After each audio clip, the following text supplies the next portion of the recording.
dilka raba inay ninkaas dilaanna ay booliska wax rasaas dhaafsadeen nimankii gaangiska ah Soomaalida iyo Carabta ahaa oo raba ninka inay dilaan halkan waa caasimadda caasimad saddexaad oo waddanka Sweden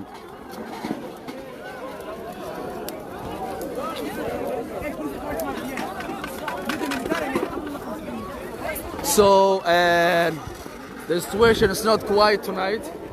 marka xaaladda waa ceenka wa alaykum salaam wa rahmatullahi dhamaantiin soo gala ورا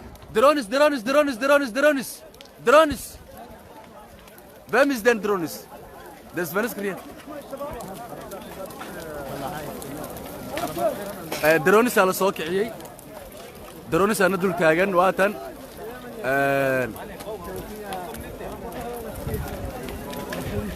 drones marka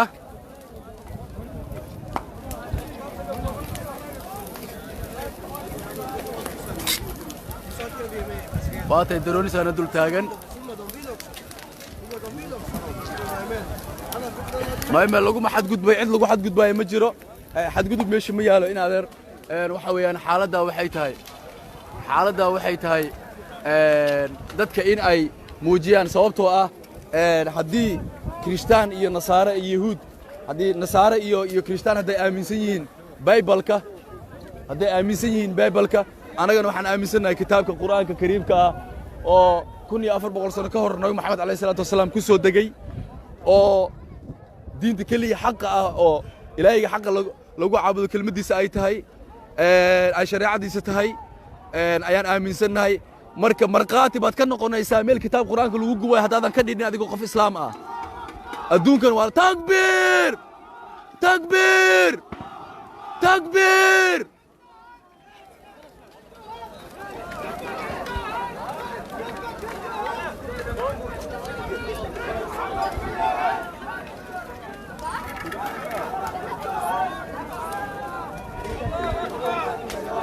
waa waddanka caasimadda labaad oo waddanka Sweden ma garateen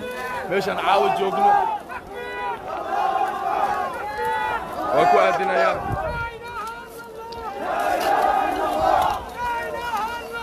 la ilaha illa allah la ilaha illa allah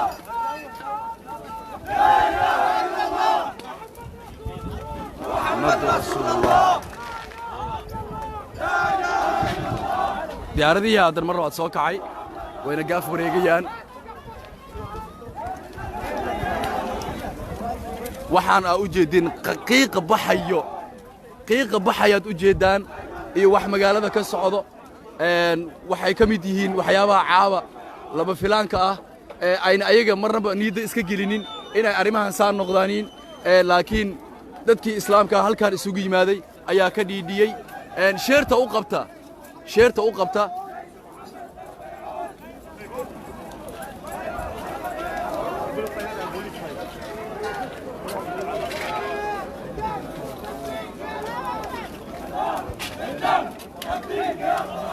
الله نبيك يا قرآن بالروح والدم نبيك يا قرآن dadka waxay ku qalinayaan ruuxayni iyo dhiigayni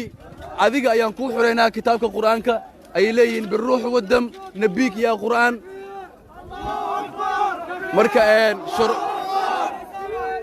marka xaaladda takbiir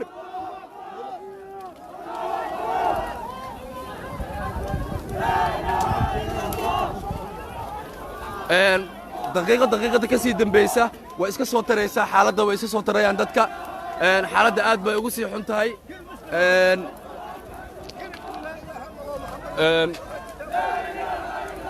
لايفka ku jirta cali oo ku jeeda maxaa ka leedahay magaalada maanta waxa ka dhahay kalimadan kitaabka Qur'aan Kariimka isku dayeen inay dadka gubaan ay xaaladdan hadda la saadaalin karin say ku dambeyn doonto maxaa leedahay wallahi waxa waaye horta hore soo bax weyn aan sameynaa muslimiinta Soomaalida iyo Carabtaba magaaladan degan waddanka degan waxa ka dhacayna u jeedin waxa waaye hadday sheeko kala keenaan waddankooda joogna laakiin wala jeedin inta soo gashay barnaamijka haddaan idinka dabageeyo maadaama meesha aan mawduucan ku soo qorin waxay tahay maanta ayaa kitaab Qur'aan Kariimka la isku dayay in magaaladan lagu gubo ayna ku dhiiradeen booliiskii hadda soo galay ciidan baa hadda soo socda ciidanaa soo socda marka